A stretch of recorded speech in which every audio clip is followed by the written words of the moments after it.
Hi guys, kabalo mo kung saan ang gigama. Nag-DIY may og chandelier. Ang tawa lang ninyo hatod sa katapusan ang unsa ka nindot siya inipasigaon. Nagkagabi guys, nindot ka. As in, nindot siya ka istanan. Believe ko na kung pagumangkol, ma-enjoy kayo siya mo.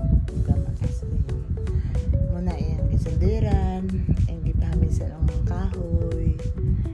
Review kayo ng net kayo na pagkagama guys. Nindot ka istanan. Ang namang tabangan po din na siya sa among masamang bibel ali magamana guys, as in ilan ang gitigib din na guys para agyanan sa war. Pasalamat po kay ko na yung isa kapag umangkon ako kay kabalor po siya mag-wiring kasi magbayad pa sa gawas og mahal no.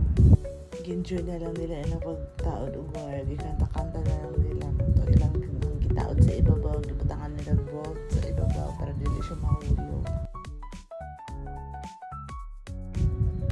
Diba? Lantawan ninyo na iska-ista na aesthetic kasi walang tawan. Lantawan ba lang na ha? Wala pa gabi. Lantawan ninyo yung nagkagabigon sa kanindot kayo nagpasigaon.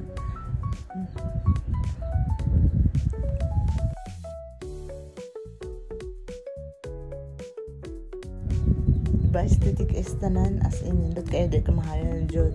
As in di rin Diyos sayang among kahago. O lantawan ninyo yung nagkagabi. Oh, pak. Diba? Nice guys tanan.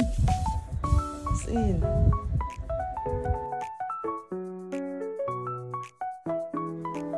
Wala dam ha.